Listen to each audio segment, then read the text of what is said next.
I say break, you don't break. Understood? You understand, Mike, Joe? Let's go. That cut looks even uglier. I'm sure the doctor will look at it. Bloody Friday.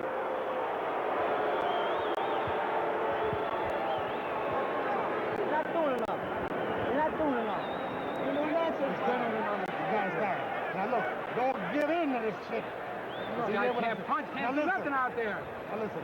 All All right, well look. Hey. No, you got to break clean, man. Tell him. And keep your hands up when this guy's... Don't trust the guy. Now look. Keep your head. Are you all right? Harold Letterman, unofficial, official. How do you score the fight? Well, Larry, I've got it 49-46. Mike Tyson, 4-1 in rounds. Based on the 4 points that we score, it's very simple to score. Mike Tyson's just been the effective aggressor, the harder hitter, and he's dominating at this point. This guy's tired. You understand? But don't let the guy see you. Come on, this guy's hurt. Lou Duba is doing everything possible to inspire Biggs. He said as he left the ring, you hurt him, you hurt him. Get back, please. Get back. That is wishful thinking. It's over his head. All right, break. Come on, step back, please. Charles, step back and take the point away. And Biggs holding on a great deal now. There was a right hand by Tyson. And another. Biggs, you have to say, he takes a good shot, but this was not necessary. I mean, I figured that Biggs would use that height, that reach, and his ring generalship to make this fight a little easier for him. Instead, he abandoned his tactics and strategy he worked on in the gym and select to fight Mike Tyson's fight. I love this body shot there. It weakens the fighter. It takes away his legs, so you won't see that much movement from Tyrell Biggs. And what Mike wants him to be is a stationary target. Tyson has fought an excellent fight so far. I admit that Biggs has let him fight an excellent fight, but Tyson's been very sharp. Well, I like Tyson because now he's putting his combinations together. He's not loading up anymore. And he's also showing a lot more patience. He was a guy who would just get in there and go for the quick kill and try to do it, generally speaking, with one punch. You know what's happening here? Actually, Biggs is just wearing down, slowly but surely. Slowly but surely. It's like chopping a tree down. It's the same principle. He's wearing, Mike Tyson's wearing his man down.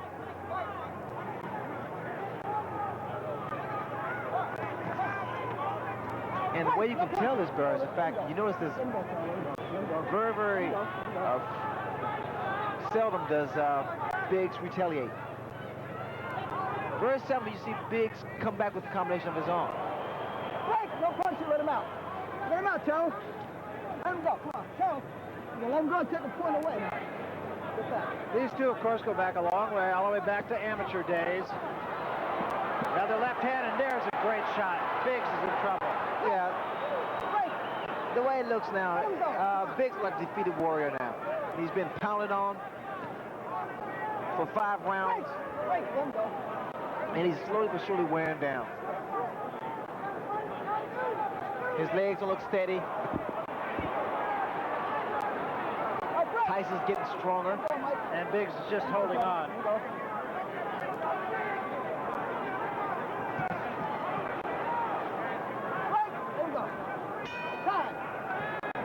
Well, that made the bettors happy, if nothing else, because Tyrell Biggs has lasted 6 rounds.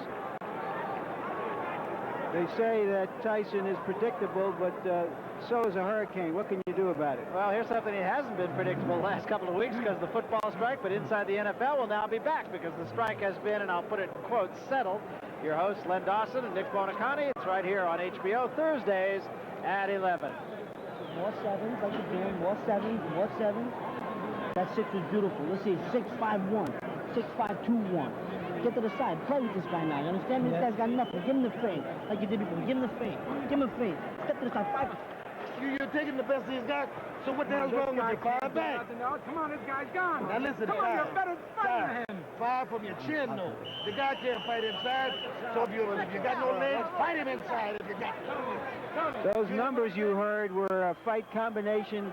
Customato, the mentor of Mike Tyson, used to put numbers on the different fight combinations, and Kevin Rooney is Tyson's disciple. I heard something interesting in Big's corner.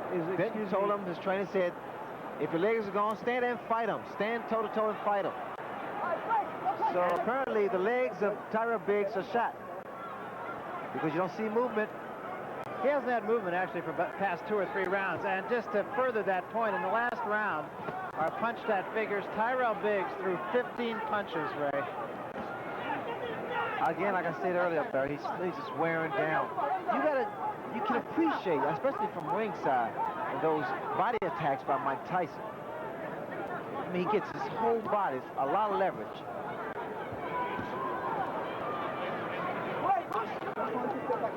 I am surprised that I've not seen that many uppercuts from Tyrell Biggs. Now, that was his game plan. I mean, that was something he said he had to do. All right, break. No punching. Let him go. Cal, come on. Let him go. Take the corner away from him.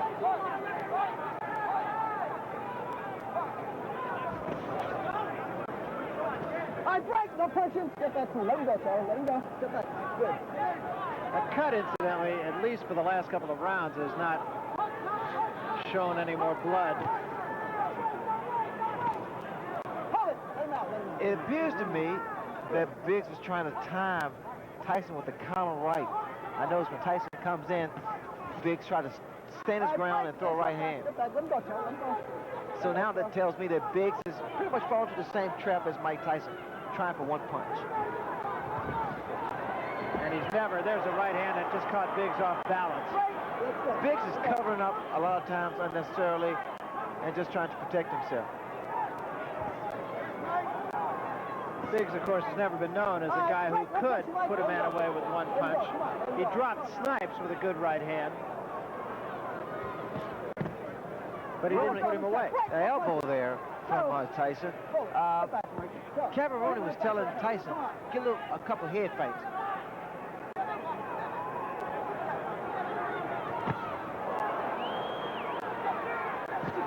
Oh, that punch. That was a tremendous left hand.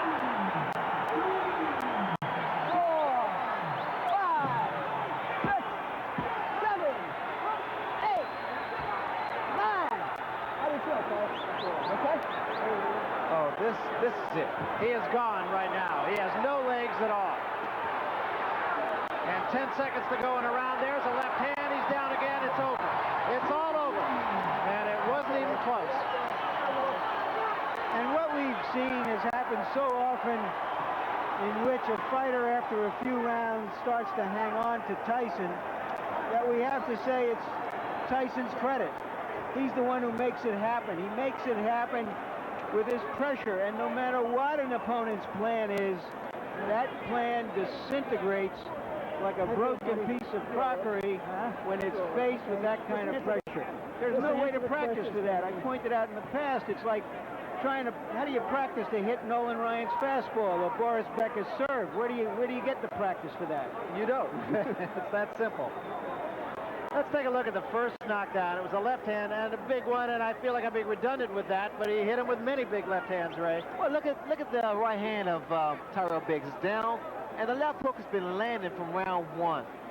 But the first minute or two of round 1, Biggs was doing his job, boxing.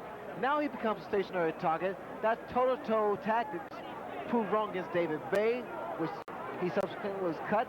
And now the same thing happened. So all we had was actually a replay of what took place. Here, Mike Tyson just wears his man down with beautiful short left hooks. It was really more his legs than anything else. He was just kind of off balance, had his legs together, just never really got it together. Here's the final knockdown now. No, I think it's the power and the fact that Mike Tyson actually wore his man down. One more look at the end for Tyrell Biggs. And Brad, let me say this for you and Larry. There is a way to stop a guy coming in, and it's with a jab. You gotta work on jabs, angles, and combinations. Yeah, and Ray, he did it for 1 round. That was it. But that was his fault, Brad. He forgot. He just gave up. We just abandoned the tactics that would have been effective. Well, that's what I mean. As a matter of fact, and I don't mean to just blow smoke at you because you did it, but you were the only person I've ever seen start with a fight plan and stay with a fight plan and just not get away from it. Well, that's what is required against a guy with the kind of heart, determination, power of Mike Tyson. You got to be consistent. Let's get the official decision now from Michael Buffer. Mike? Ladies and gentlemen, the end comes at 2 minutes, 59 seconds of the 7th round. The winner, still the undefeated, undisputed heavyweight champion of the world, Mike Tyson!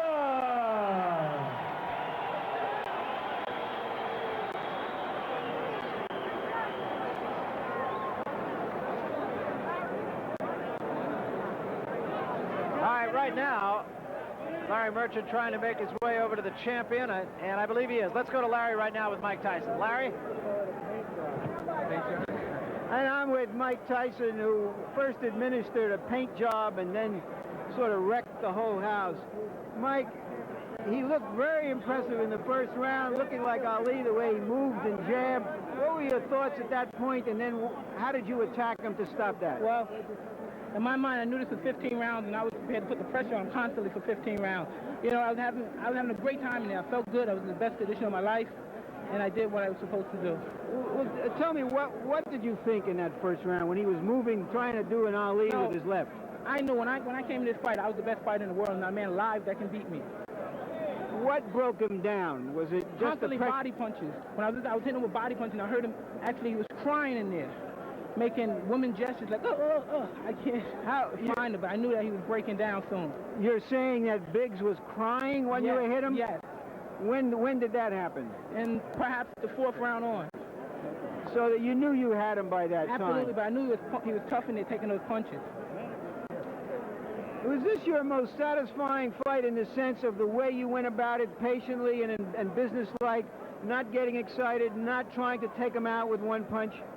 Well, I was very calm, and I was thinking about Roberto Duran, how he used to cut down the runners and just wear them down, and I had that frame of mind when I was in the ring.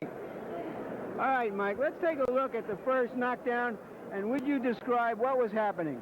Well, I was in there looking for the punch, boom, and I knew it would come. Because when he threw a punch, his hand opened a little, and I thought I could slip a punch right in there. Were you trying to work on his cut early on because he was pretty bloody? No, I wasn't even thinking about the cut. I was just hitting to the body, softening him up.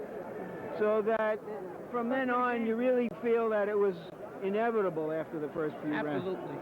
All right, Mike, we hear now that you're going to fight Larry Holmes next. Why Larry Holmes? Well, I don't have any say-so in the matter. I was just a fighter, and I'll defend my title against any man in the world. If I was you, I'd talk to Jim Jacobs about that. Do you want to fight Larry Holmes? I'll fight any man in the world because I believe there's no one in this planet that can beat me. Okay, then let me ask Jimmy Jacobs, the co-manager of Mike, why do you want to fight Larry Holmes next? Well, the reason is that I would say that 90% of the world thought that Larry Holmes beat Michael Spinks the last time they fought. In fact, Larry, of 46 newspaper men polled after the fight, 42 men of the 46 voted for Larry Holmes in the last fight with Michael Spinks. Larry is sitting at home feeling that he's the champion, and that's the reason we're going to fight him. But he did lose his last 2 fights. He hasn't fought in a good long while.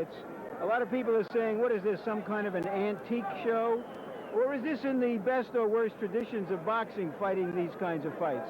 I don't think it's either in the worst or best traditions of boxing. Boxing history is replete with 27 heavyweight champions attempting to regain the title. However, the champion we're talking about, Larry Holmes, was defeated by a split decision in his last fight against Michael Spinks, where everyone, even you, Larry, everyone, including you, thought that Larry Holmes won the fight.